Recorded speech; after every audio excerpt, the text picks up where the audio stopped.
Good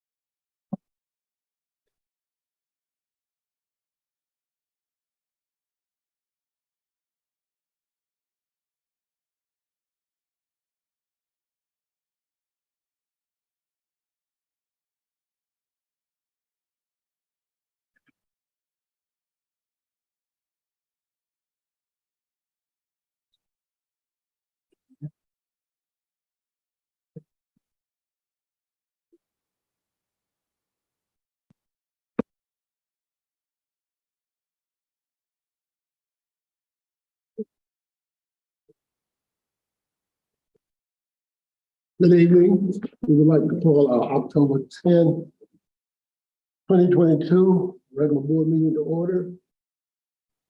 Mr. Carroll will give us our invocation, but first we would like to have a moment of silent prayer for the loss of one of our teachers, Ms. Sandra Graham Gillespie, over at the middle school.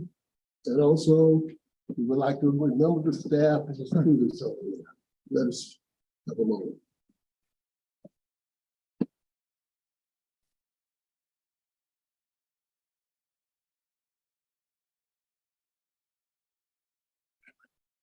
If we could, please stand.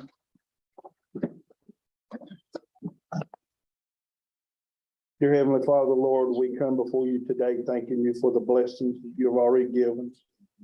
Thanking you for sending the Holy Spirit down upon Miss Graham's family to comfort them and watch over during this time of loss. Lord, and we just ask that you would bless Bladen County Schools, dear God. Touch and minister unto the students, faculty, dear Heavenly Father, protect us. Raise up a hedge around us as only you can. Lord, I pray you bless this board, dear Heavenly Father. Lord, give us the wisdom, the knowledge that we need to make the right decisions for Bladen County students. Lord, guide us and direct us, keep us safe as we leave from here. And Lord, and we'll be sure to give you the praise, the glory and honor for it all. In Jesus' name I pray, amen. Mr. Clark, would you lead us in terms of allegiance, sir?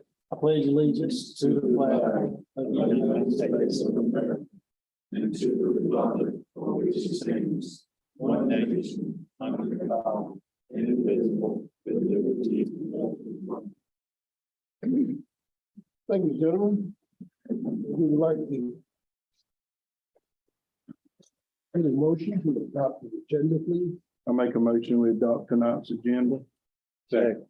It's been moved properly second that we adopt tonight's agenda.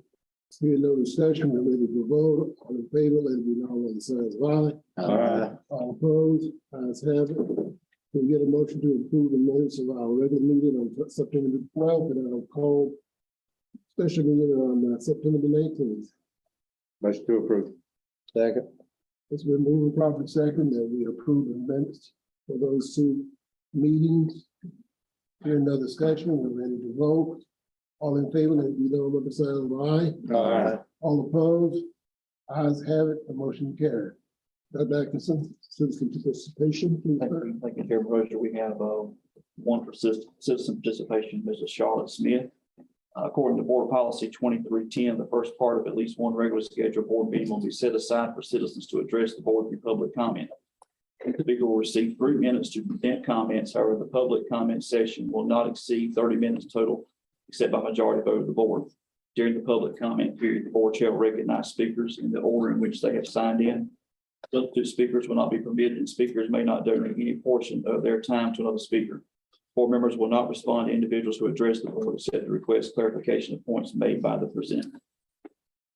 Smith, could you tell us, even though we know it in the organization? Steve Smith, representing the public. First of all, my deepest sympathies and condolences are going out to the family, friends, co-workers, and students in mourning at this time. Bladen County has lost another strong leader in our school system. Our hearts are broken, but our will to improve Bladen County schools is only strengthened to honor their memory. We, the public, have asked since May for a reason behind Dr. Beatty's contract not being renewed. and for copies of our emails. It has been 5 months since the first questions were submitted, and we're still waiting on answers. We've asked about the educational backgrounds of district office personnel. We've asked about security issues such as door locks and keys not working correctly, and curriculum information. Ms. Ellie Johnson, Director of Communications and Family Engagement, replies that most of the questions that cannot be answered because, quote, this information is not public per general statute 115C-319 and general statute 115-320. However, according to that same statute, Ms. Johnson referenced, any superintendent may, in his discretion or the discretion of the Board of Education, inform any person about any personnel file information if the information is essential to maintaining the integrity of the board or maintaining the level of quality and service provided by the board. The answers to these questions are essential to maintaining the integrity in the public's opinion. It's the public's understanding that in the contract with Rice Security, a presentation was to be made by Rice Security to the public and to all principals. Why has this presentation not been made? Also, Ms. Johnson stated that the district currently has 10 substitute teachers, 5 non-certified and 5 retired teachers. Does this mean there are only 10 vacancies for Bladen County school teaching positions? These are only a handful of questions the district office and the board representatives have been presented with that are being left unanswered or answered without clear understanding. The public is highly concerned about door locks and keys still not working correctly at various schools, Bladenboro Primary being partly condemned, and Elizabethtown Middle School not having a proper fire alarm. Please let us work together with improved communication for the betterment of Bladen County schools. Thank you. Thank you, ma'am.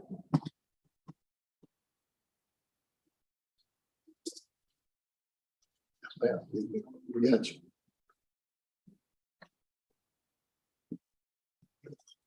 No other citizen participation. We're going to have a Charter Hill construction project update.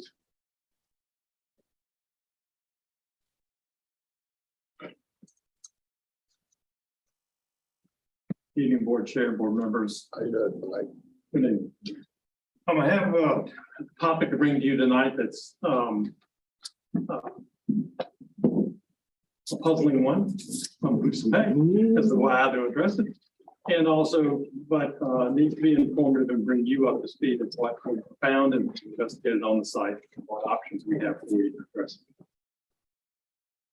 With the design of the Tar Heel School, part of the requirements for that project is a operating fire sprinkler system. That sprinkler system requires 1,500 gallons per minute for a 4-hour period.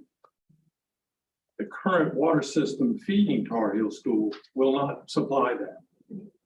It supplies a low rate of water to the school, and it has minimal pressure to it.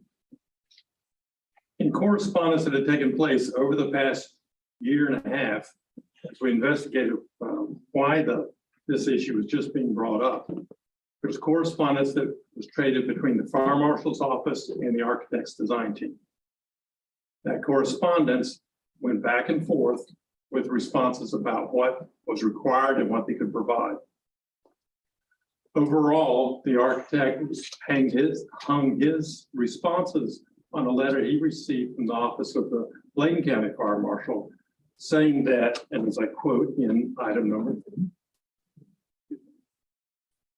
that the sprinkler system is required, and that if both the county's automatic, mutual, and mutual aid surrounding departments, county fire departments, I see no problem with meeting all the required fire flows that would arise from the new site. Unfortunately, depending on others to provide the solution for the fire flows is not something that the state fire marshal would accept.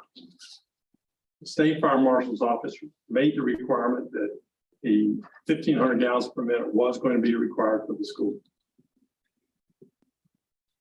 This was brought to our attention as Bordeaux, the construction manager on the site, was hooking up its water utility services to the main water line outside of Tar Heel School and testing the fire flow rates that were coming off of that. The school's design itself has a 6-inch line coming into the school building and a fire pump to be able to energize that system and to supply the fire sprinkler system as intended. Problem is, we will not have enough water coming in on the supply side to be able to feed that for the 4-hour period.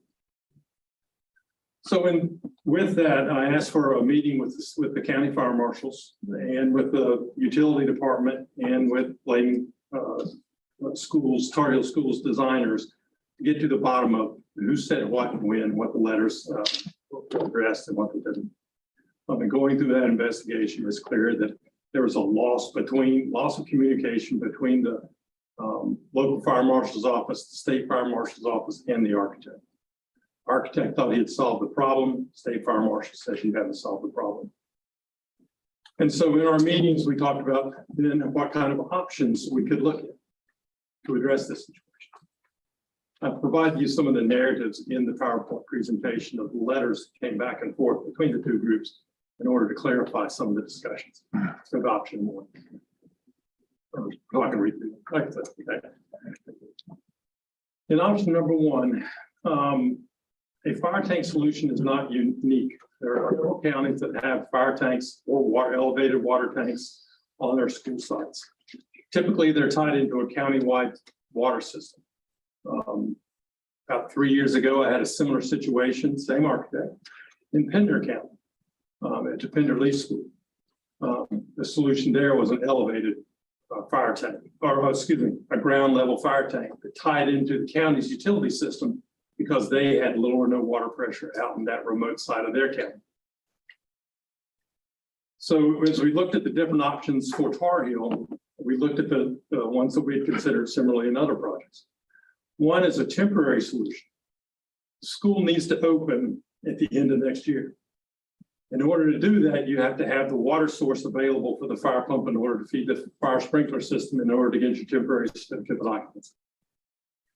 Two options to look at that would be either a system of bladder tanks, big rubber tanks that hold approximately 150 to 180,000 gallons of water. And those are utilized through the fire pump to energize the sprinkler system for that required 4-hour period. Now, granted, a fire that takes place in the school is usually going to be very small and contained if it starts. The 1,500 gallons per minute is required if the building is fully engaged. But there's no differentiation between a small fire and a large fire in a school setting. And so we plan for what's required. If the bladder tanks are a temporary option, it's one that we can put into place fairly quickly, about a 10 to 12 week construction time frame. That gives us the opportunity to have those engaged and constructed before we start the school year. Another solution is a ground level tank, sort of like the first picture that I had of the presentation. That tank needs to be ordered and procured, and with steel and those kind of structures that are kind of difficult to come by now, procurement materials can be extracted. It's another option to look at. But at this time, I don't have a guarantee of a delivery date or order this place so that we know that we can have it in place in time. We were just looking at the different options. That's the second option. If we could look one more second. Go to the next slide. There you go. Okay. This is a bladder tank. Okay. It's a temporary solution in the location shown on the sketch, and they would feed the fire pump, and they would be there in case of an emergency. They're there. Similar to use in Desert Storm and other remote operations by the Army. Kind of. Next solution is this. This is a ground level water storage tank, about 400,000 gallons. This is the one at Pender Lee School.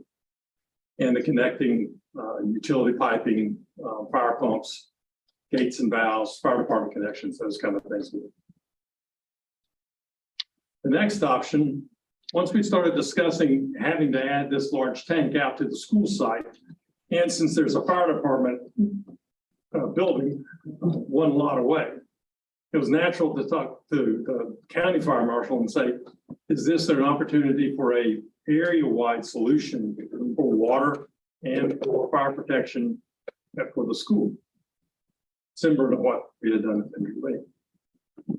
With that discussion, the county then took it upon themselves to go look at what would be required in order to bring their water system up to what they would like to have for the Tar Heel school area and have the sufficient pressure and water volume to supply the school to meet the requirement of the 1500 GPM. So that was our third option we looked at. And whether that elevated tank would be on school property or behind the fire station, we talked about those two options, and the county was going to make the solution. We thought that the county's tank being behind the county fire department was a better solution than on the school site. Also for safety and other kind of issues, to have the elevated tank off the school. So those were the three options we looked at. Least expensive option is the bladder tank solution. It's about a $550,000 solution, and it's a temporary solution. It can be in place for opening the school. It can be in place if you're waiting for the elevated water tank option 3 to be constructed. It is not I do not recommend it for a permanent solution. That price is it for both bladders or just one? That's for both. For both, okay.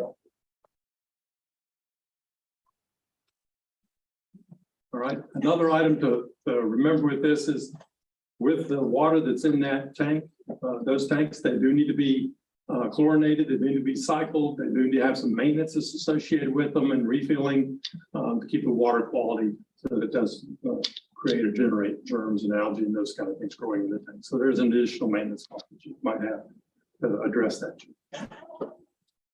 The second option then for the ground level tank of 360,000 gallons is a $1.4 million solution. That does not include the back bladders as an option, as a condition of that $1.4 million. And it's the gravel base, the concrete platform, the tank, the fire pump, utility piping connected to it, and the utility line that runs from the school down the road that feeds out by the baseball field and behind the church property out to the main road, so that could, in a future condition, a future situation, could be connected to a county water system. So it includes that piece of pipe down there. The third option then is to look at it also has a maintenance issue. The third option then is this is a estimate provided by the county department for an elevated tank, along with the associated piping that they need to route around Tar Heel School and interconnect with their existing water systems and services that they have. That is a $4.8 million option. Those are the three that we have: 550, 1.4, and 4.8. That's a county solution, not a school system. Mike, on the ground level tank, at 1.4 million, you're saying that we could connect to the county system at a later date and still use that ground level tank? We could, there'd have to be modifications to the fire pump and to provide a residual amount of pressure so that that water volume that's in there could be used by the county and their system. There's more engineering and more changes that have to be made in order to do that. Well, how much would that cost? I'm not sure. We did not look at that option for those additional changes if the county wanted to incorporate that in their final solution that they want to use. While you were talking to the county, how enthused were they about There's limited enthusiasm for the final solution. It's from the county staff. Obviously, they recognize that it's probably the right long-term solution. They know that there are water issues that are in that whole area. True. They know there are water issues that they're trying to address throughout the county. They would like to have that as a permanent solution, but they also know that the likelihood of being able to find additional $5 million in funding is not going to be easy. We sell water to Cumberland County. Maybe we need to cover them also. It's for the board's discussions. The The main question we had between the two, between Mr. McCleary and myself, was if we proceed down option number 3, what portion of the work would the school system be willing to fund, and what portion of the work would the county fund? The comments back I gave to him was we would look at our interconnection that we did. We'd obviously, I still have to do the temporary solution, but we'd look for that connection out to the main road to loop into your work. That's what the school system would require for you to operate the school. Above and beyond that, it's up to the two boards to decide to. Now, we have looked at what kind of coordination of these costs could take place, and to see what available funds you have within the project budget itself to be able to address this. That's the next slides. All right. Currently, with the new additional funds you receive from the state, there's an owner's contingency in place of $943,717. To date, we have utilized $233,000 of that in pending change orders and changes that have been, such as adding the site lighting that's there, some water issues, some other items that have come through the design phase. So there's currently a balance left in that of $709,000. That would cover the bladder tank that you have right now. We also then have changes that were added back in as part of the total $47 million we received from the county and from the state. That included a $400,000 or architect's system optimization line item, which is really making sure the building operates the way it should. You already have commissioning required within the subcontractor's requirements, and you've signed a commissioning contract. I don't think you need the $400,000. And then there's another large line item that's in there for the electric buses and the charging stations of $1.8 million. That is something that would be very nice to have with the school. It integrates the solar power systems. It provides a new utilization of the solar grid to be able to do it. And it was something that was part of the original sales that were given to the public and to the county. But safety of the students and the operation and the opening in that school, I believe, takes a higher priority, but that's for y'all to decide which way you would like to do it. But I did want to recognize that those funds were there. And then within our current fixed furniture and equipment and media budgets, we have about $700,000. Still need to open the school with furniture. You still need to provide technology in it, the media center furniture. Still need to provide security and other items. We had line items in those items to use. And so I do not recommend tapping into that budget yet. At the end of the project, we can see what kind of savings we do have available in the total project, and then have discussions again about how much of that is on the state side and funding for the school building, and how much of the $7 million you got from the county need to be added into the funds for expenditures. But we'll be spending the state funds first and then looking at the county. How soon Questions on that? are we gonna need this water? You're going to need the water. You're going to need the sufficient water to open the school. How soon do we need to start on? If you look at a 12-week period for the bladders to be put into place, that could take place over the summer. I prefer to start it a little earlier than later. We aren't intended to move into the building until sometime in between October and December timeframe. So, or transition from when the new building is fully operational. But for in order for you to have the final fire alarm inspections and those kind of things, it needs to be about 30 days before the school opens. And back up from there another 30 to 60 days, just as a cushion for getting it operating. So I'd like to start the design and final designs and all that right away. I'd like to get the final solution for paying for the tanks and the equipment and all those kind of things in place by March. By March. So there's a time frame for discussions to take place with the county. The tank options, is that going to push the opening of the school back if we go that way, or?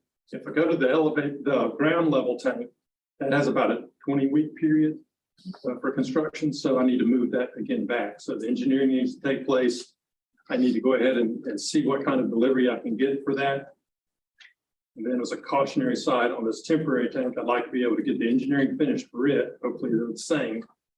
And then be able to stop the order on the tanks, on the bladder tanks, and go to the permanent solution if that's the option do we end up with. I need to get it. If I make a procurement, when could I get that tank? Because of the late deliveries now and procurement of steel and those kind of things. But it's a standard tank, it's something that you use all. So then we're gonna need to have a facility meeting next week. So we can get something going. Okay, well, next steps on the coordination, speaking with Mr. McCleary and with the members that were attending the meetings that we had, he asked that we both agreed that we'd come to both of our boards and inform them of the status of where we are. I presented this information to Mr. McCleary this afternoon, similar to what you have here today. He's reviewing that with county manager. We do need to have a coordinated plan of action between both groups and continuing on for the solution. And again, my recommendation for you to move forward with is the water storage solution required to be open. It's required. The quickest option to put it into place with the option, which is the bladder tanks, with the option to be able to cancel that contract and go forward with above the ground level steel tank once we know a firm procurement date. And then add cancellation contracts likewise to those, so we know that we can be protected if the county moves forward with an elevated tank. In case the county doesn't move forward with elevated tank and we have to go with the ground level tank, when can we find out what the additional cost would be to connect it to the county water system or privacy? The work involved would be, they currently have a 12-inch line that runs past the school on the Moore Hill Road side. Right. And ours would be a 12-inch line leading from our tank to that instead of a 6-inch line leading from the tank. Okay. So that difference in price is about $250 a foot for that pipe. It's 600, 800. We've got about 600, 800 linear feet. Yeah. 12-inch tank. Of a 12-inch pipe. That difference between 6 and 8. Right. All right. And first, There is no action required at this time. It was brought forward for information. We do appreciate the time and look forward to discussions that you have at the county. yeah, then we want to get all these drones together to see where we stand, hoping that we won't have to use them for that purpose and hoping that the county will step up and help us up in that Holland Township. Hill 87 chicken for the rural area. And the coming down. Yes. Thank you, sir. Any questions? Hearing none, I guess we keep moving. Dr. Henson? How you doing, sir? Still very slowly, but I'm here. Hey. Bless your mind. So, well, tonight I just want to kind of go over what the possibilities could be. You know, the last time that I spoke to the board, we talked about the school performance grades based on the 80-20 model. And this is kind of like a what-if situation here. We really have a golden opportunity if everything works out the way that we're hoping that it works out. So we have enough people now that are kind of saying, you know what, this is not a really good way to grade schools in light of the pandemic and everything else that's going on in the state. And everyone is saying, now, what if we could make a better accountability model? There's a survey that closes soon this week with from the DPI. And to date, they've had over 15,600 responses on that survey.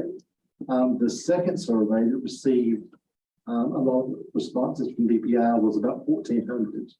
So when you compare 1,400 versus 15,000 plus, and we have a few days left, a lot of people are engaged with this conversation, and they want to move the ball to put our schools in a light of what's really going on. So what I did here with this model, I carried out the 80-20 model that I talked about last time. Then I did the 70-30 model, taking performance, proficiency, 70%, 30%, and then I did the 60-40 model, and then I did the 50-50 model. Now, the one that's getting the most traction from the participants and from the data that I'm seeing is the 50-50 model. But I want to propose something, to everyone, and even the people that are taking the survey. Let's think outside of the box. It doesn't have to be growth and proficiency. When you're looking at a school performance measure, can't you look at another factor that can be used as well? An example the high school uses is the graduation cohort. That's a good measure. It can be measured, the number of kids that finish high school in 4 years, and the school that keeps those kids together. What if we had another measure for elementary, middle, and high schools, like student attendance? That can be measurable, that can be used. So I think we limit ourselves when we just talk about proficiency and growth, but if we would equalize the board, if you will, give elementary schools as many options as the high schools currently have to earn indicators and grades, then that would boost the scores and create equality at the elementary level, the middle level, and high school level as well. So if the high school has 7 indicators, then the middle school should have 7 indicators. Elementary school should as well.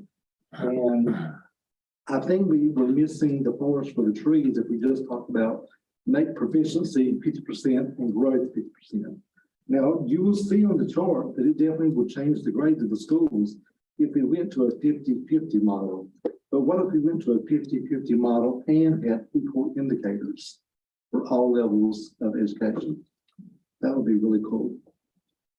So just something to think about. Yes. And all of you have different groups that you work within and maybe have circles of influence. So kind of push that, if you will. True. What was the percentage of folk who like the 50-50 model?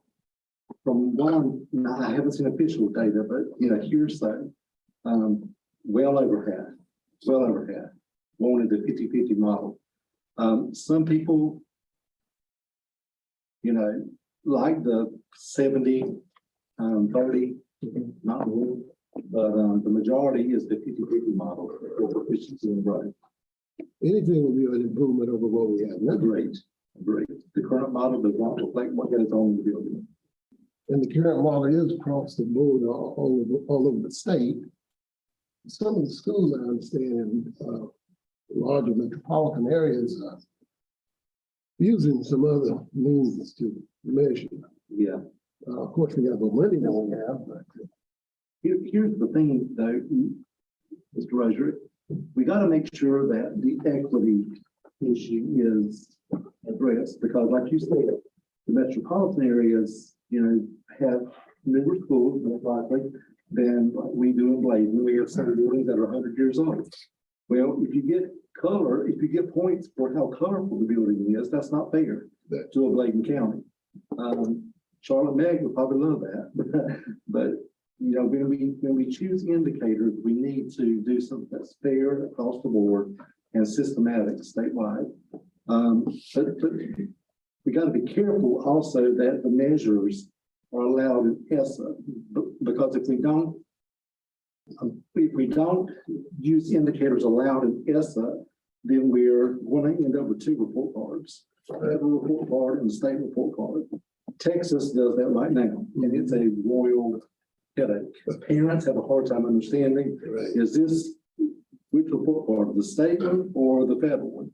And if we choose indicators that are not measurable, like school color and how happy is everybody, those types of things, that would end up with us having a state report card and a federal report card.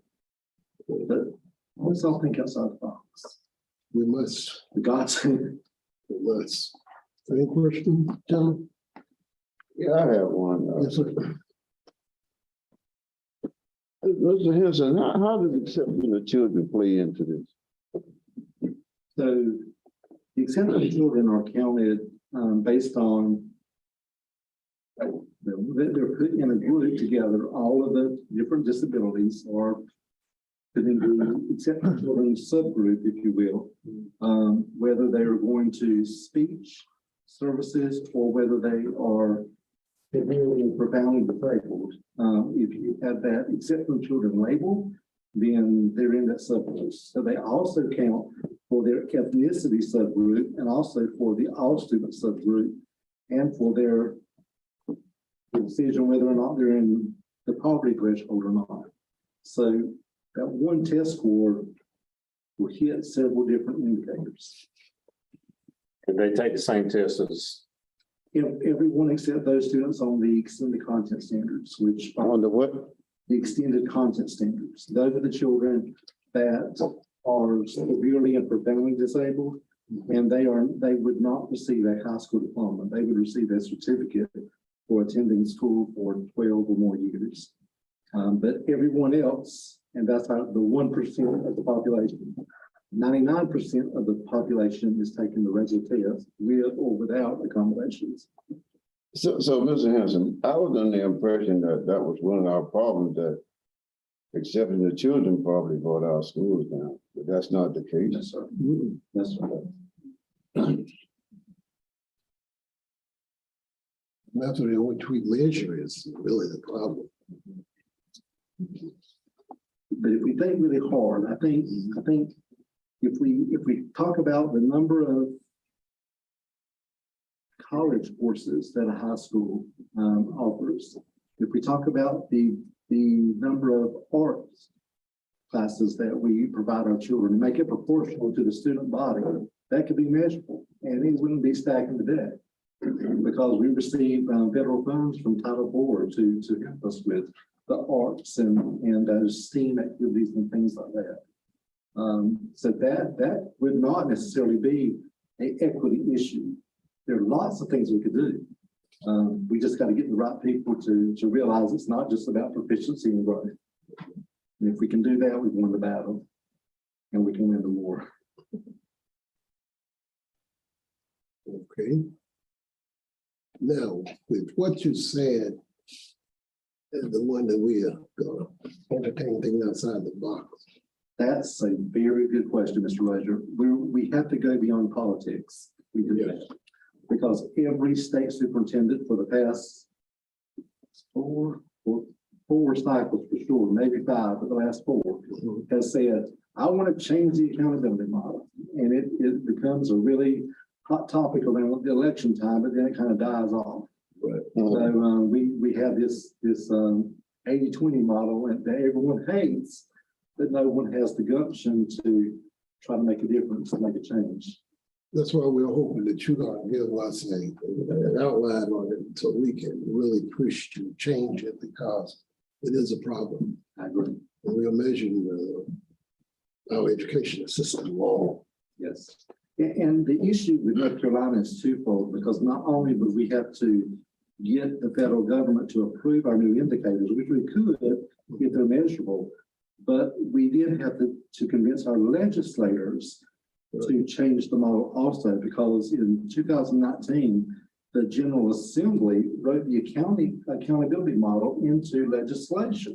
Right. So it's not just a political issue at the state board of education, but it's also getting the General Assembly, the 2 groups, to come together and agree.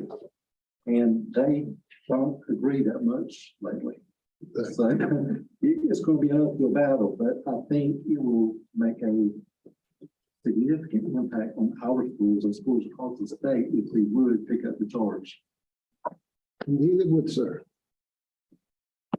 Any additional questions or comments? Thank you, sir. Thank And you. Doc, we got you right back again.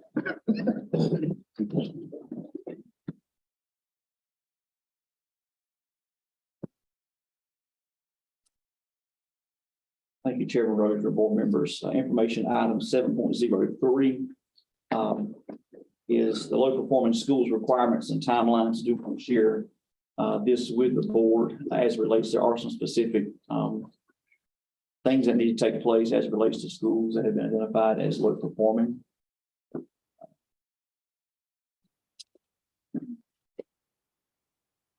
General Statute 115C 10537 is actually the general statute that identifies what a low performing school is.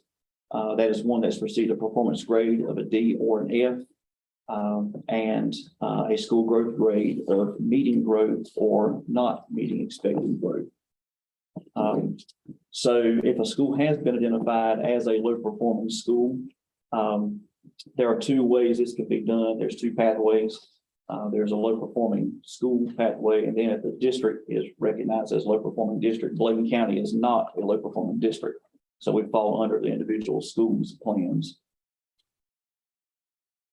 So a few things that have to be done. First of all, the superintendent has to make a recommendation as it relates to the principals of low performing schools. And there's obviously some various criteria within these, depending upon years of service at a particular school. We also know that we've had a gap in data as well. So there's 4 options that can take place as it relates to principals of low performing schools. The first one is that the principal is recommended to remain in their current position with no additional action steps. Second is to recommend that the principal is retained and there is a remediation plan that particularly applies to any principals in their positions more than 2 years at the same school, or whether they transfer from a low performing school to another. 3 deals with transferring a low performing principal to another school. If that was to be done, a principal cannot be transferred from one low performing school to another low performing school. And then 4, there is provisions to dismiss or demote a principal under general statute. So those are the 4 steps that would have to take place as it relates to that. The official date began at the state board meeting when the testing results, the correction period had been finalized. So that starts the timeline that took place here at the beginning of October. Step 2 in this requires that there's a preliminary plan for schools. Obviously, schools are working through their school improvement plans. You'll see tonight. You have a set of plans you're going to be approving, and then a set of plans you're being informed about tonight. Those that you're being informed about are those that are low performing schools. So you get a copy of their preliminary plan access through NC STAR. Part of that is how the superintendent and central office staff will work with the schools and help to monitor their progress. I'm actually going to be sharing an overview of that with you here in just a few moments. That will become part of each school's individual school improvement plan. And you all will be considering those next month for approval. This talks about NC STAR. There's an indicator that says the LEA will have a support and improvement team. That's what will be one of the indicators that have to be marked in the school improvement plan for all low performing schools. There's also, yes, sir. I tried to pull that NC STAR up. I couldn't get it up. I'll we'll check on that still. Each school does have a unique identifier, password, and ID there. We can check it, see if they have any issues with that side. We are required to provide parental notice for a low performance school. And this has to be done within 30 days of that. We actually have these letters already prepared. They'll be going out tomorrow to students. We have them translated as well for our Spanish speaking families. So these are ready to go. We'll also share those as well electronically so that parents at all meetings can have an opportunity to see those. In that letter, it talks about the statement of the school being identified as a low performing school based on that. It talks about the actual grade that the school received. It talks about how to find their preliminary plan. It does list the date for the next board meeting where the board will be considering the school improvement plan. And that also it says in additional steps, the schools have highlighted some specific things in their plans, and we asked them to each give some information on that. So we've included those in those letters as well. So this talks about your action as a board within 30 days of the preliminary plan. You'll be able to take a vote on that, whether to approve it. Now, what has to happen in that time frame? This will also be going out this week. The school improvement preliminary plans, which is the NC STAR, that has to be listed out for public feedback. There's not a designated period. We're looking at 10 days so that schools can take that feedback and then modify their plans as they need to. Those will be going out. There will be a Google form link for each plan. It's basically a narrative where parents and community members and all can review those plans and provide any feedback for that particular school. And so that feedback comes back to the school. They reconvene their school improvement team, and they consider that feedback for any modifications, maybe strategies, or maybe some things they haven't thought of, or some things they maybe need to clarify in that school improvement plan. So the schools will have that feedback. They'll have a period of time to make any revisions to their plan, and we will present their plan at the November meeting for your approval. And I will show you all the timeline here in just a little bit that shows each step in there for everyone. Once that is done, once you all as a board approve plans for low performing schools, they have 5 days to click the submit button. When they do that, that does send their plan to DPI. And state board representatives, which is DPI staff, would review the plans, provide any feedback, maybe potentially make recommendations. Right now, one of the challenges on DPI side, unless they have additional staff, they share with us, there's only 2 individuals that now review these plans, which is difficult because I think there's approximately about 480 more schools that have been identified as low performing as part of this accountability results. So I'm not sure how they're going to vet that, or maybe we'll assign some other folks to help assist with that, but there was supposed to be feedback coming back from DPI as it relates to their plans. So this is just a quick overview. I've got a little bit cleaner timeline for us, specific to us. And then, of course, if there's any changes when you review the plan that the board would like to recommend, we can make recommendations. The board does not have the authority to change the school improvement plan. We can make recommendations. Also, as well as with the state board, again, feedback is given to the school, goes back to the school to make those recommendations. The approval process is here with the local board. So let me take you to, and let's make this bigger, obviously.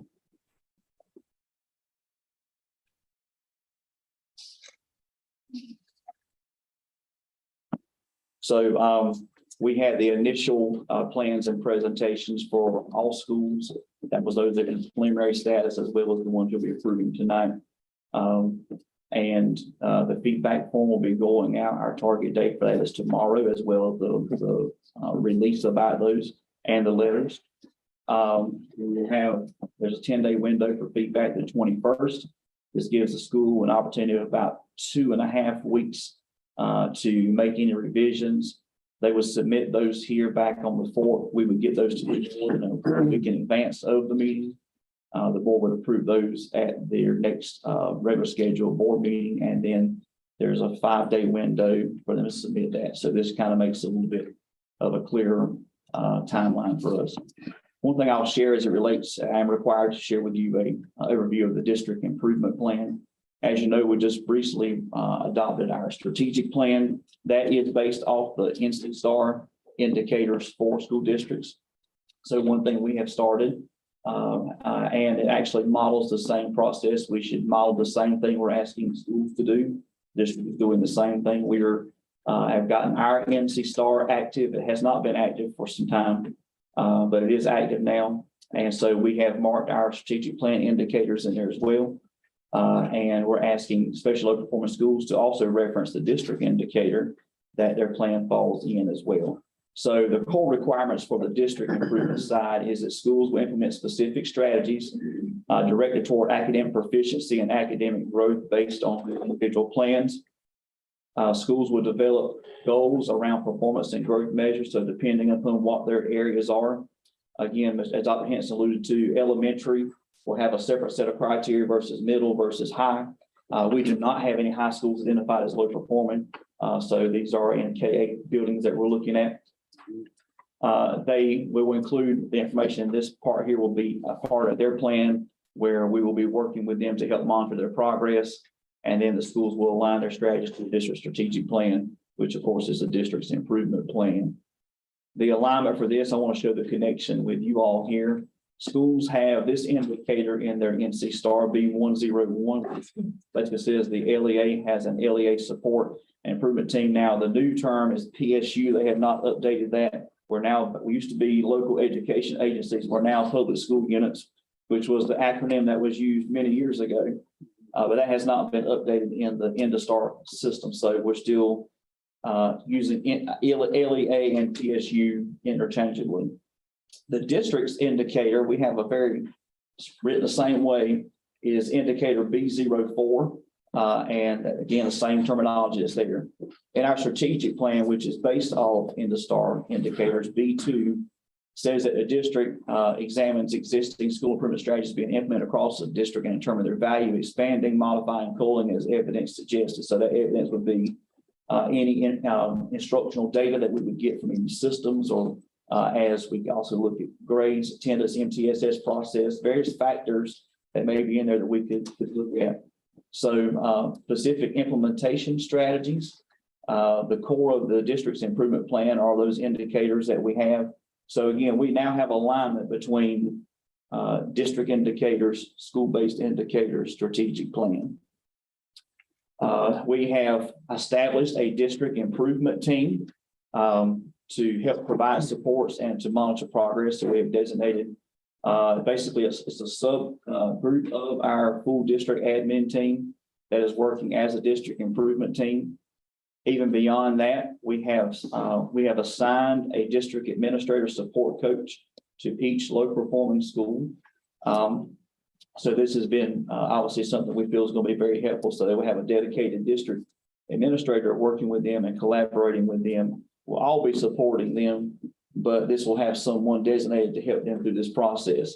One thing we have tried to do going this route is we try to take as much burden off of the schools, jump through all these hurdles, and we picked up that burden on the district side, because we know that schools have a lot of things that are going on now. And if we're going to be a true support as a district, we need to take that burden off of the schools and let the district bear that burden to make sure we get these things taken care of. Also, be some things the schools will have to do as a strategy, but we need to be there to support them in any way we can. One of the biggest things that's coming out of this is working to try to implement high dosage tutoring. We're hoping to reach out to some of our retired teachers that maybe want to come in and tutor. Research tells us the most effective tutoring takes place during the actual school day. Now, and so we obviously want to try to do what we can to recruit folks to help us there with during the school day tutoring, and still maintain after school as well. But the research tells us that during the school day has the most efficacy for tutoring and support of students. Obviously, we've got to look at focusing our PD efforts toward high probability instructional strategies, those high yield instructional strategies, regardless of, you know, that we have a lot of teachers that may come through an alternate program that may not have had education courses. And even sometimes in the education prep programs, there's so many courses that you have to get through that there's not always a lot of emphasis. They may have one class on curriculum methods in a particular content area and move to something else. So, you know, it falls back toward us to help provide that support for them and training there as well. One other thing that comes out, elementary does a much better job of this small group instruction, but we are starting to see that some in the middle school. And we know there's additional support on what does that small group instruction model look like based off student needs. And, you know, you've seen a lot of times if you visit elementary classroom, they have the centers around throughout the classroom. So taking that same kind of model even to the middle school setting, and even though we don't have a high school that's identified as low performer, that's a good instructional strategy there. It's also been used effectively as well in high school. So that collaborative learning and working in small groups to help target needed skills that are there for them.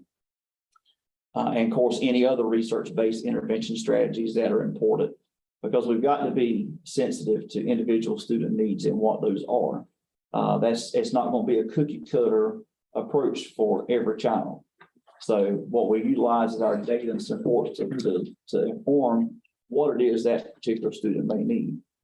And that's why we talk about the tutor a lot of times is more effective during the day. The tutor can collaborate with the classroom teacher to know what that child specifically needs. It doesn't become a session after school. We'll take out your homework for today and let's work through it. That's not helping and it's helping them complete homework.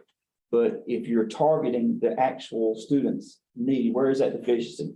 For example, if I'm having trouble dividing fractions and teacher knows that the student A is having a challenge with dividing fractions, and we provide that intervention specific to support student A with dividing fractions. So it's specific skill-based tutoring. And we know that that's got to be there for it to be effective.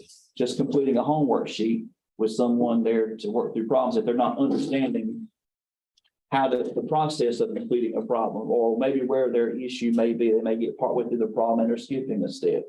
So, those are the things that a lot of times we find out that not just on local assessments, but even end of year assessments, that they may have left out a step in the process. And in those EOCs and EOGs, the answer for the step that's right before you get to the final answer and you think you're finished, that's usually an answer choice that's there. So it gets very confusing for students. So if we're able to help coach them and tutor them along the way, one thing we've also talked about is more practice in questions that are like that EOG or EOC, practicing that in the classroom even more. And we know those assessments have moved online. So what more can we do to have them practice it? Because if it's going to be an online assessment, they need more practice on doing that online. So those are things that we know we've got to work toward. We're going to prioritize our curriculum specialist support efforts. Again, this needs to be more based off of need, more than just checking the box. Well, I've been to school A and I've done my duty for the week. These efforts have got to be targeted to our low performing schools to help them grow. So we know those buildings, obviously, we're still going to support every school, but the prioritization has got to be for those schools that have those stated needs that are there. So we know we got to look at that more and make those efforts more intentional for those buildings. We've started this process, but it's going to be very important to have those quarterly data meetings with schools to see and track progress. We don't need to wait until the end of the year when you've got the summative score. It's too late then. They've got a score when we can intervene a whole lot earlier. So what is the data telling us as students are maybe taking interim assessments or NC check-ins or, iReady progress, the Amplify that they use for science of reading in elementary. That if we're not using that data to help identify what children's needs are, we're doing a disservice to students. And we can't wait till the end of the year because it's too late then. So we've got to intervene earlier. So what is that? So having those intentional reviews of that, what that data looks like. If we examine a set of data and we find out a classroom of 25 students, 20 students missed problem number 2 on this particular assessment, then we know that there's something much larger than just not knowing how to solve a problem if you've got that magnitude. So when we get to looking at individual item analysis, that's what tells us where the challenges are. But if we just pass through and say, well, they got a 3 on this, or they would have gotten this score and move forward, we're not helping students. So we've got to be more intentional about our data. Where is it showing? Where are their strengths? Where are their weaknesses? And then we target, high dosage tutoring. We target other interventions and supports based on what those needs are. And that's how we move forward. Because, our goal, what the goal should be, is that every student should make a full year's worth of academic growth every year. So how often would you do your assessments, Jason? I have 2 questions. Yes, sir. Most of the ones that we have now particularly happen quarterly. So we would once they would do that assessment, we would then bring the group together to look at that data to see, and we typically do it. We have state has for read to achieve. You got the BOI, MOI, EOI. EOI actually takes place the month of April, so you've got a little bit of time after EOI before they take an EOG, so you've got a window there. But these typically are quarterly. NC check-ins are designed to be much like the end of grade, so that they get practice. One thing we are allowed to do is that we're actually able to get those tests back to utilize those in the classroom for a period of time. So that is helpful, so they can actually bring a problem up, talk through if it's a math problem or if it's a reading passage, they can actually display that, talk through that, maybe see where they maybe had a mistake at. The more practice that we can do that, it does help them become more likely to be proficient on the end. Again, it goes back to that conversation of proficiency versus growth. Because we know that those are both important things. And that's why I'm talking about the particular formulas, that emphasis. That's why the biggest push is on 50-50, is to put equal weight on both of those, because some students may struggle to ever be proficient, but they can truly do it. So it depends, again, obviously the goal is for students to be proficient and to grow. But our ultimate goal in this, and I think being more intentional, is helping to monitor that growth. And we're not waiting till an end of year measure. We're being purposeful along the year to see how they're growing and what are the needs, and do we need to change how we're teaching.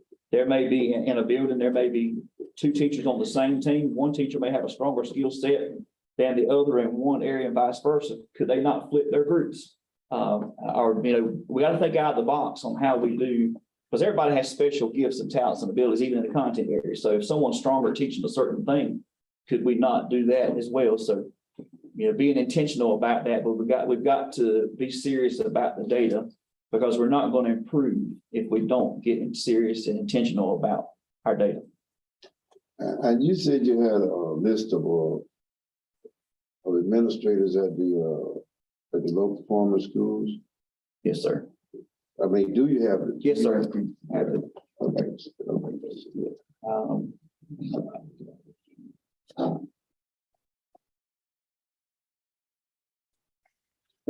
Jason, are they this list, is it permanent employees? Yes, sir. Okay. So we're basically taking our district admin team. And so the goal is for them to, we've got our improvement team, but also each building that's considered low performance has a dedicated district administrator that's involved in their school improvement planning, not to modify their plan, but to be that voice. And if they're having challenges with something, to help be that voice there as well too. So we're trying to think of all possible ways to provide that support for them. And I think that's important because it's a team effort. It's got to be everybody working together. Sometimes that's schools, across schools working together, because we're all in the same business of trying to do what's best for our children. It's not a competition on doing what's best for kids.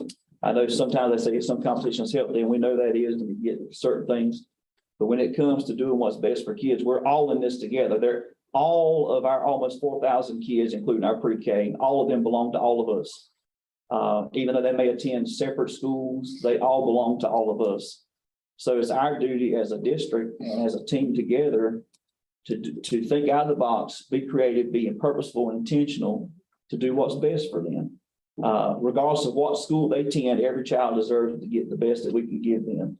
And I think us working together and being more intentional with that. So that was the whole goal behind this, was to have that dedicated support person. And we're actually requiring the district administrator that's assigned to that particular school, not only to be involved in one of their school improvement teams, but they're to have at least once a week, they're supposed to visit that school once a week minimum. We hope more, but they're assigned building at least once per week. They're in there, collaborate with the principal, visiting classrooms, seeing what the needs are. If we say we visit Elizabethtown Middle School and that particular coach that's there working with them says, well, we've got a challenge with a particular content, and we realize that maybe we need to put one of the curriculum specialists to come spend a week with that group of teachers doing some team teaching there, then that's how we know that, and we get that resource there in place for them. So again, it's being more cognizant of what we do with our resources and being more intentional with it. Yes, getting a reference to that personnel question. Yeah, go ahead. Full session. We'll call any names. Right. Yeah. Dr. Anderson. Yes, sir. You mentioned 2 or 3 times in here about your high dosage tutoring. You mentioned during school.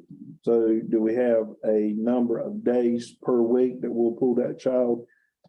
Because then what happens to the class that they're missing, that they're being pulled out of?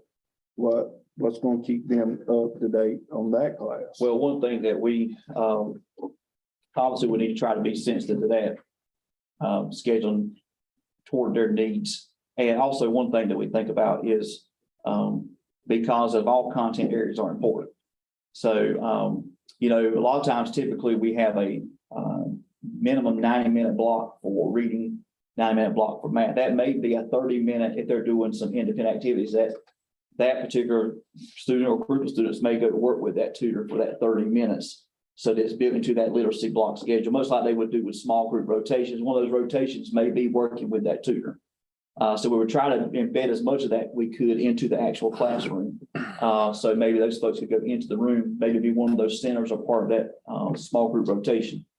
But we would definitely be sensitive to, if there was a need to pull them out, that it wouldn't be the same time, same class all the time, because that's basically creating another problem that you would have. So it would have to be, it's got to be individualized, and we'd have to make sure that we did not do that to cause another issue.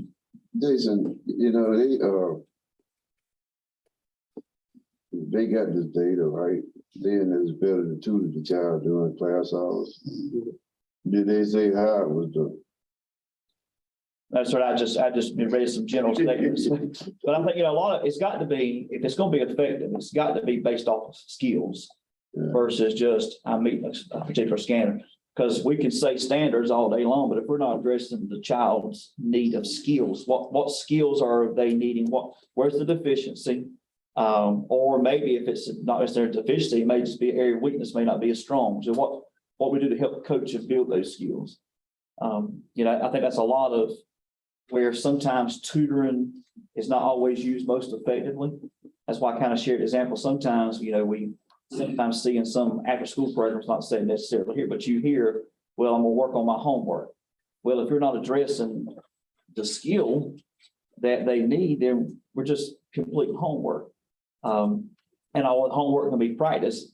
It's not doing them any good if they're going to continue to repeat if you're going to practice it wrong. So it needs to be aware that we address the skill. And I think that's where we've got to change our mentality about that tutoring and its effectiveness. And it's got to be targeted towards skills.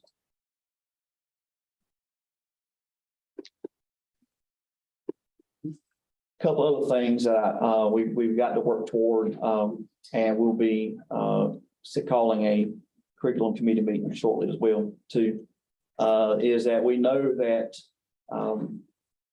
teachers have said we've got to have a strong core curriculum. And we know there was some work already started on the ELA side. And we know the same thing as far as math. And I'll even go beyond this. They're fixing to do some work as it relates to science, but it may be a couple of years out once those standards are in. But we have science is tested 5th grade, 8th grade, as well as biology at the high school level. So in these areas, they need core resources. And one of the things we find, especially when you have teachers that may not have gone through a traditional program, they're out trying to find all kinds of things that may or may not be aligned. So we need a strong core curriculum. Now, I say that to say this. There's never going to be one that's going to have every single thing you need. But that's where our curriculum specialists and curriculum supports come to help teachers determine, what is it that meets these grade level standards that we need. And sometimes we have to vet that material even in there. But that needs to fall back on the back of the school. That falls back on the district to help make sure that's taking place in collaboration, obviously, with teachers.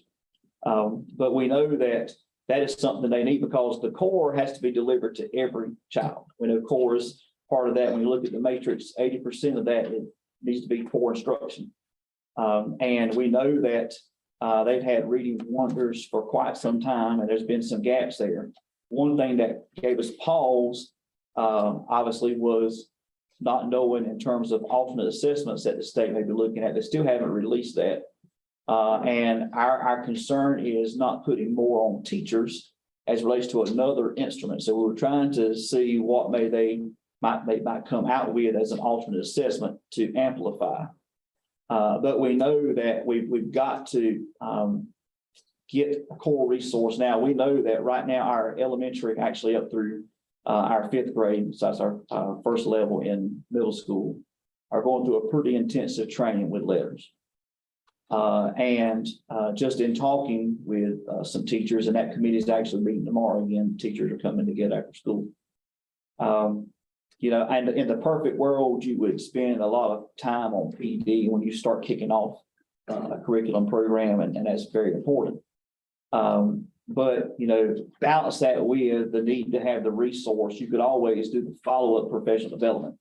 Because right now, aside from reading wonders or some things maybe with iReady, which is not a core resource, they're having to look everywhere to pull things together. And that's taking more time on behalf of teachers. If we can get a strong core curriculum in place, that's taken care of for them. Obviously, they can always supplement with additional things, but they're taking a lot of time now in doing a lot of that work that is sometimes, you know, obviously tedious and difficult when you're trying to find instructional activities that are aligned to a particular content standard. Some are easier than others. Some make it difficult.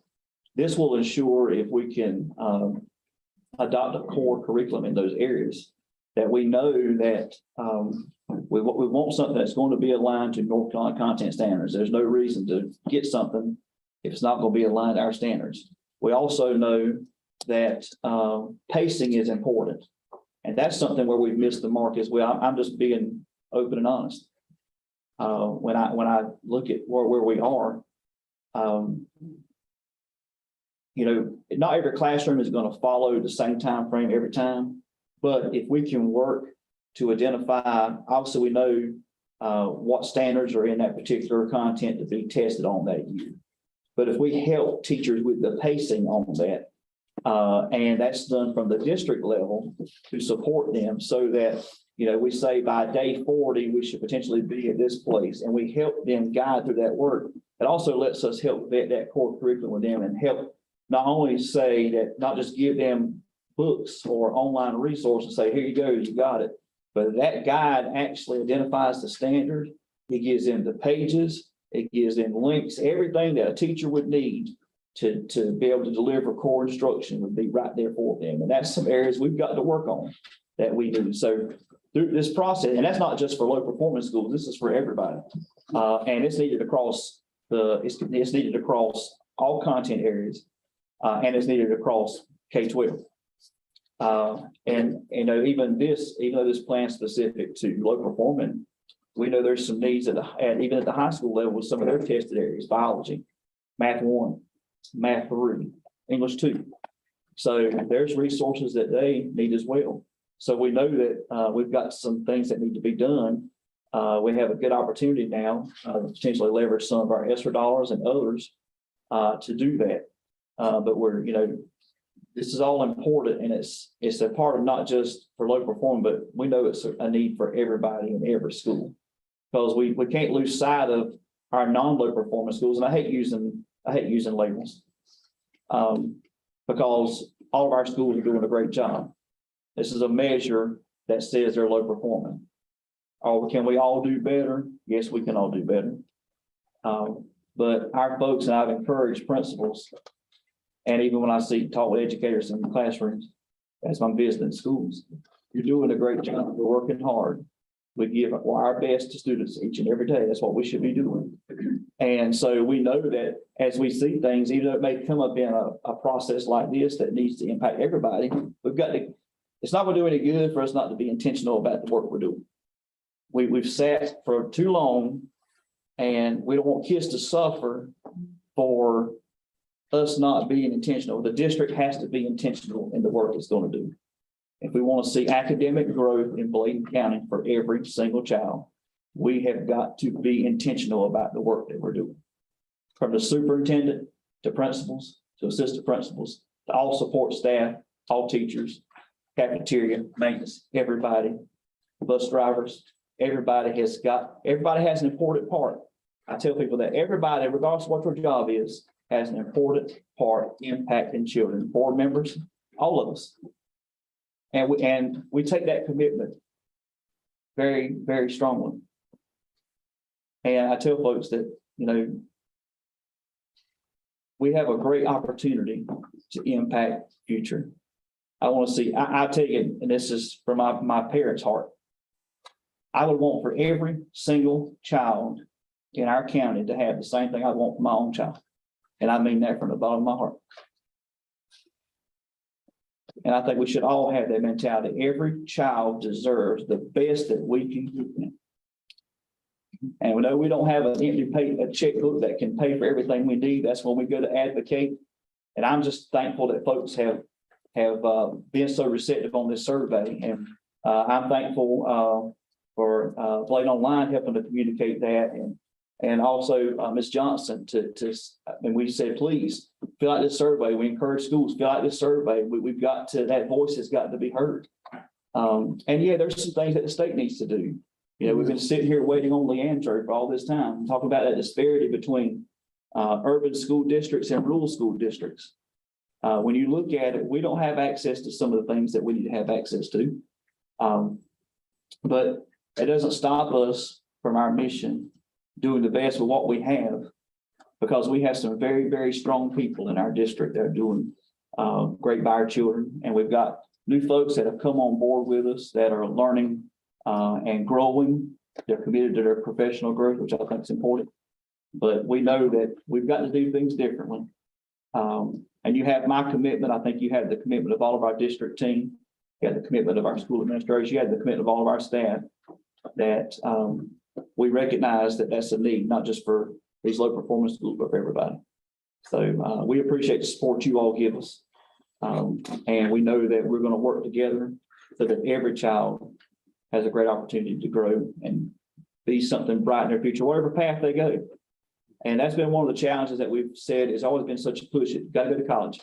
That's not necessarily true. We want to encourage students to be future ready.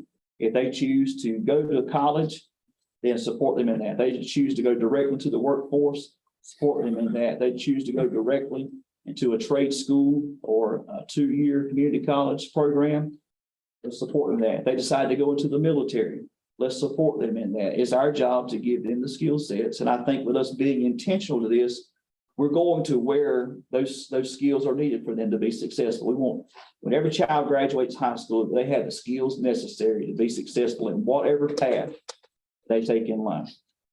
And that's why this has been very eye-opening, I know, for me and for our team, in a lot of ways. But it reminds us of our calling, and it reminds us of the work that we have to do. And it's a community effort. Everybody has responsibility. It talks about it takes a village to raise a child. Everybody has an important part in that. I think that's something that we want to do. So these are some ideas that we're putting as it relates to a district improvement plan. Quickly process. Schools have their 2 monthly meetings. One of those is with the full school improvement team. They have a second one, could be a subcommittee. It may be their student assistance team. It could be MTSS team. It could be a subcommittee of that group. Also, we as a district are also going to model that. We're going to have our 2 as well, full group, as well as the subcommittee, which is the district improvement team. And then here's the statement about the district admin coach attending the school improvement team monthly minimum. So that will be the full visit, monthly visits. And then, of course, any support staff and resource need to be prioritized toward those schools. So we know this is important work. And definitely, if you all have any questions, I'll be happy to entertain those as it relates to what our efforts are going to be moving forward here, not just for our low performing schools, but for everybody. Any additional questions? Comments? All right, thank you, Dr. Hack. Next, can we get a motion to approve our consent agenda? Mr. Rose, I'm sorry, 7.04, I apologize. Oh, okay. Just for quick information, you all have the link. It's the same as for the schools that will be approved tonight. That's the NC Star link, so you can see a preliminary review of those school improvement plans. Those guest logins will also go online so that the community can also view those plans and provide that feedback. So just for information, you all have a link to that as well. Thanks, sir. Thank you. Any other comments or questions? Now we're ready for our consent agenda. Can I get a motion to approve? Make a motion, we approve our consent agenda. Second. It's been moved properly seconded, we approve our consent agenda. Hearing no discussion, we're ready to vote. All in favor, let it be known by the sign of the eye. All opposed, ayes have it, motion is carried.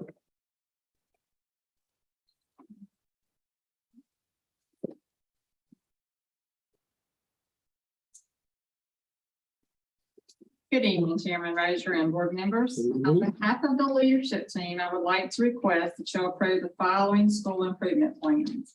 We have West Bladen High School, East Bladen High School, Bladen Early College, Bladen Grove Middle School, Parton School of Discovery, and Plainview Primary. Hoping that you all already looked at this, we're ready for a motion. Motion to approve. Second. Then we move properly seconded, we approve our, preliminary school improvement plan. Then move properly seconded, any discussion? Hearing none, we're ready to vote. All in favor, let it be known by the sign of the eye. All opposed, ayes have it. Now we go to the consent agenda. So you see something there. Oh, I'm gonna get you before I guess I'm trying to rush it now. Erosion board members. Thank you, sir. A copy has been shared with y'all for the bid tabulation for the Blamer Middle School project. The lowest bid was ARS at $110,143. And we are requesting the board to approve the acceptance of this bid and authorize us to contract the work out, and it'll be paid through the lottery funds. Okay. I'm stuck on that consent agenda, so this stuff in there. Can we get a motion to approve the bid for the contract on Blamer Middle School? Motion to approve. Second. Then moving proper second that we approve the bid on Blamer Middle School. Well, quick question. Yes, sir. Do we have a warranty on this roof? Yes, sir. Yes, sir. How many years? Gonna be 25 years, I believe. All right, thank you. Yes, sir. We haven't made that motion yet, sir. Any additional discussion? Here and then we're ready to vote. All in favor, let it be known by the sign of aye. All opposed? Ayes have it, motion carried. Thank you, sir. Have a good one. All righty. Now, can we get a motion, please, to go into closed session for the purpose of discussing personnel as per the North Carolina Joint Statute 143, 318, 11, and to consult with attorney to leave it as the North Carolina Joint Statute 31811, A subsection 3, and to discuss the assignment of student district return to the 1974 Right and Privacy Act. I'll make a motion, we'll go into closed session. Second. In the number proper second of the board in closed session. Ready to vote? All in favor, let it be known by the sign of aye. All opposed? Ayes have it. We will go to closed session. Hopefully, it won't take that long.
Finally got that.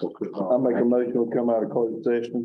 We'll move probably seven to another closed session. All in favor, let it be known by saying aye. Let's have it, motion carried.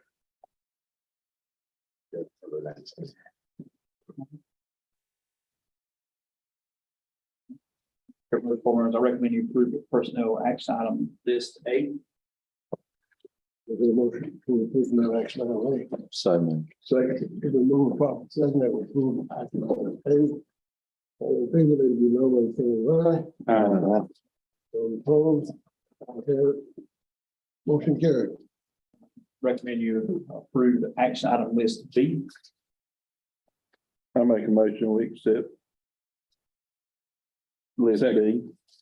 Has been moved properly second that we accept action item B. Hearing no discussion, we ready to vote. All in favor, let it be known by saying aye. Yes, sir. Motion carried. Chair Roser, I also recommend you approve action item list C. I get a motion to action item C. Motion to approve. Second. It's been moved properly second that we approve action item C. Hearing any discussion, hearing none, ready to vote. All in favor, let it be known by the signs of aye. All opposed? Ayes have it. Two opposed, ayes have it. Motion carries. Thanks, sir.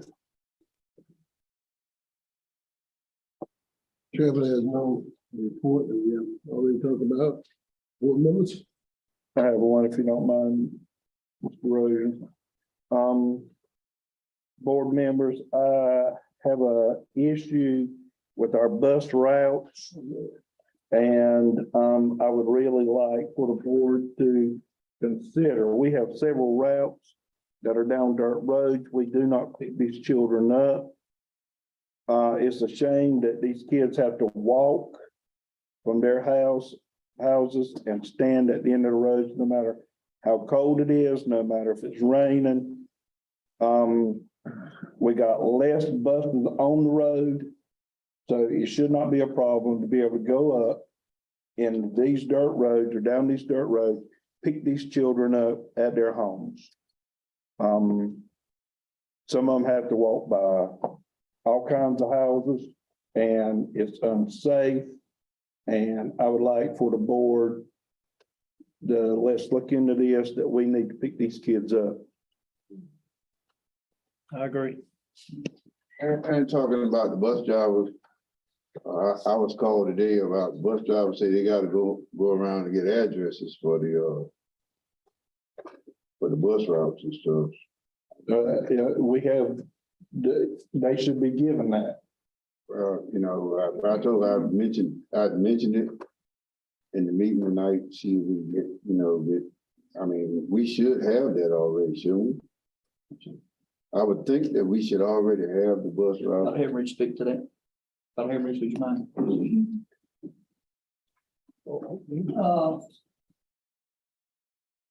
We have the bus routes that were created based on the TIMS reports that were sent in at the beginning of the year. However, the numbers that were sent in to us when the routes were created did not match the number of students who are actually riding the bus.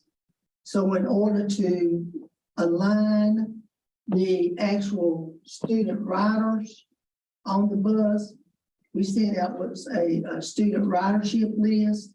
They had a list of all the students who were assigned to those buses. And we asked the drivers to write in, scratch off those who are not riding their buses, and to write in those who are riding the buses but were not on their list. Well, isn't that more job duty for the bus drivers, Dr. Havenridge? Whose duty is that? Is that their duty or is that? A lot of times, that's what has been done historically. We may need to change that because, I don't think bus drivers should do that. I don't But think. they are our first line. They actually see who is getting on the bus, and who's not. And the purpose of that is to create cleaner routes, so that our efficiency is at a high level. We're looking for at least 93 to 96% efficiency, so that the district gets, when it comes time for the budget, that it is that we get the maximum amount of dollars that we can for the district to support the transportation department.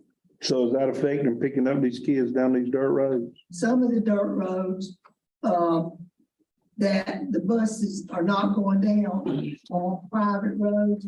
And if they are a state maintained road, we go down. But I know the road you were talking about, if I'm not mistaken, over there behind Hardy's. I mean, there's two or three of them that I'm talking about. Well, I know of one that was brought to my attention, and we checked it out, and it's not maintained, and the potholes in it are so deep, you know, that it would it would basically tear up the buses and suspensions and everything. We don't have a problem with going down it, but on the other hand, when it's going down, I don't want children being shaken, you know, the children who are inside the bus being jostled so much too. And that's why I let them know that, you know, if they can get those roads, like these big potholes filled in, because we're trying to get around them, then we'll send them down. We don't have a problem with sending them down there. Well, the only thing I can say to that is these children, they don't determine where they live. Their mom and dad do. And I'm not asking that bus to go 35 miles an hour down that dirt road. I'm asking that bus driver to drive as slow as they need to pick these kids up, so they're not standing out there by the road at 5 o'clock in the morning, 5:30, 6 o'clock in the morning, and at freezing rain, or it's so cold that they'd rather stay at home. We can make that happen. Thank you. Thank you. You're welcome. That's it.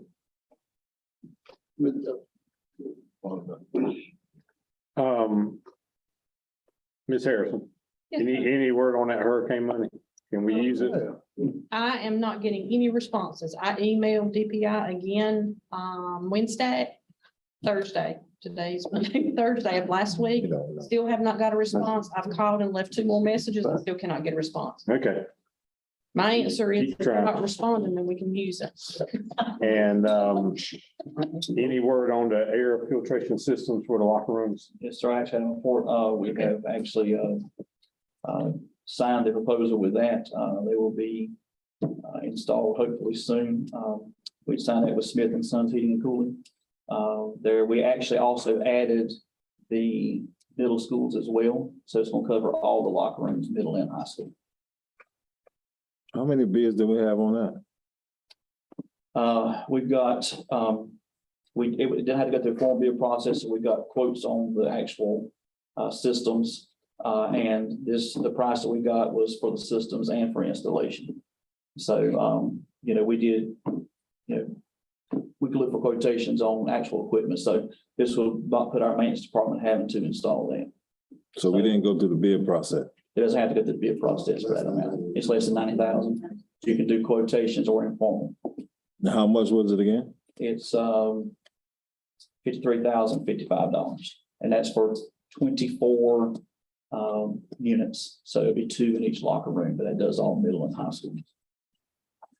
The ranges on those units can go anywhere between the actual units themselves, 2,000 up to 4,800. So this is the units and installation. So our maintenance department had to do the installations on that. It'll be all the electrical hookups and anything HVAC on it. But to keep it fair, we should have any type of contract work that we service out should be on a bid process. Well, when you go out for quotations, if you get quotes on hardware, that actually satisfies our policy on anything under 90,000. So we did that, but So again, we did do some price checking on equipment. Ms. Harris, Mhm. why don't we just write them a letter and tell them what we're gonna do with the money? I can do that. And then they'll respond, then. What about that buzzer at Bladenville Primary? That's been operable since summer. Was making any progress on that? That's the buzzer at Bladenville Primary. Strategic is supposed to come with me, so I'll make sure I'll personally get there and see that. The patch and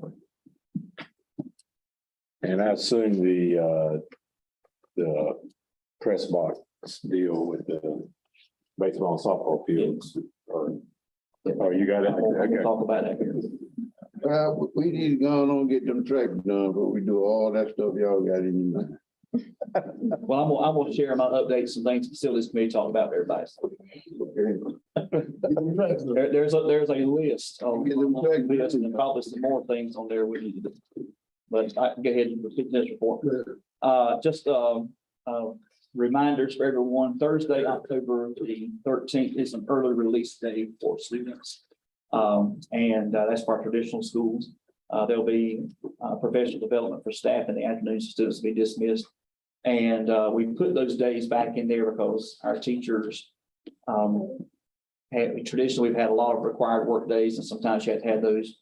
So we tried to do more of the staff development in the afternoon with the early release, and then allow the next day, the teacher work day, to be an optional work day. So we did that this time, and that way any teachers that have leave can exercise their leave option provided they'd like to.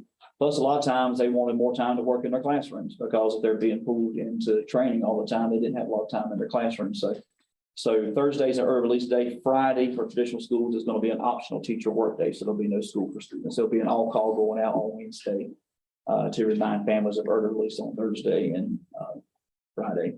Bladen Early College is actually on fall break right now.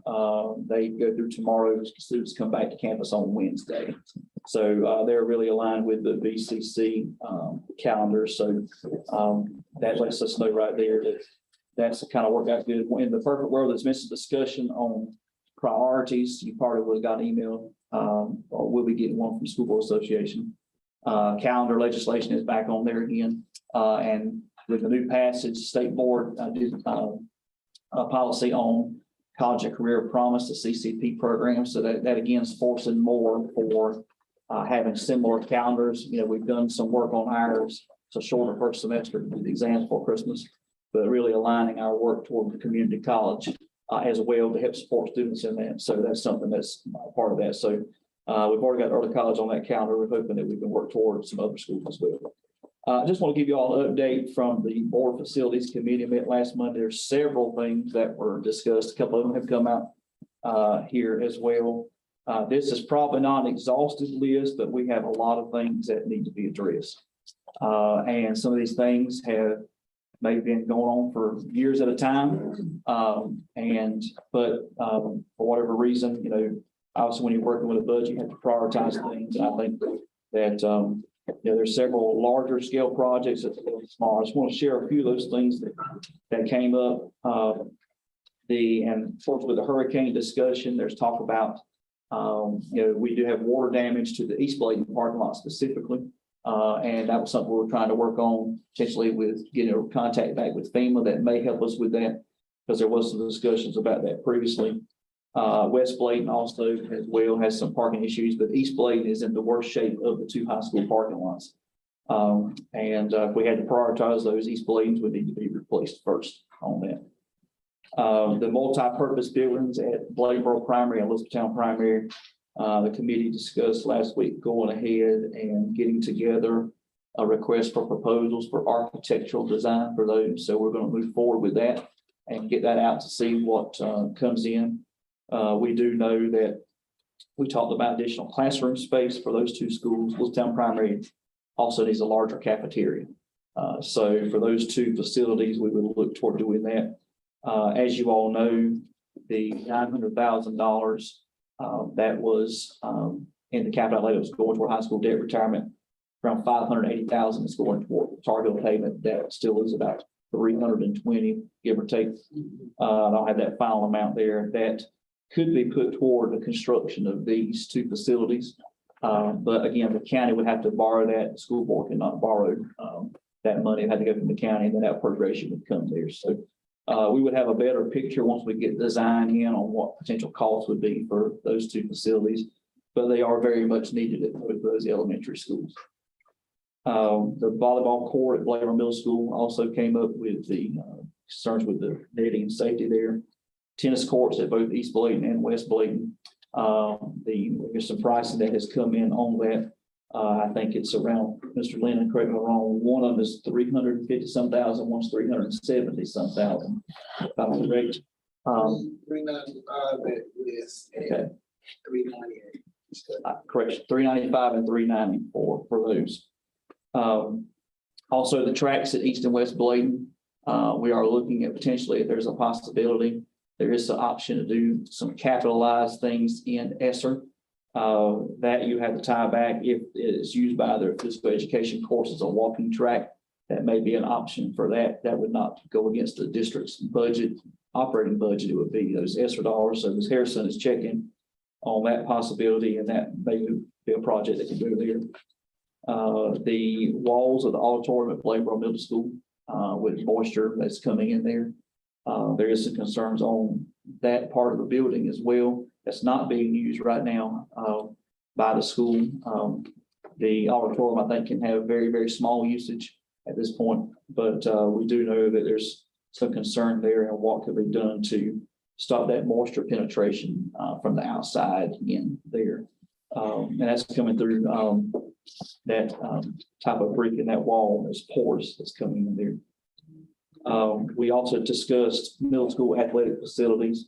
We talked about the outside restrooms, fields, storage, etc. for middle schools, specifically some of the restrooms you go in, there may be some things that be fixed in those outdoor facilities to help spruce those up, maybe some general remodeling. But that was, again, some things they have not been addressed for some time that need to have some work done on them as well. Sound systems for East and West Bladen softball and baseball fields, as well as press boxes. Also Clark School Discovery press boxes in very, very bad shape and is not usable as well. Part of the building facilities plan did have the East and West Bladen field houses on there as well. So that obviously the multi-purpose buildings have priority over that, but that was another construction project that was discussed. There is additional need for bleachers outside at the middle schools. Those are smaller areas. We need additional bleachers for outside middle schools.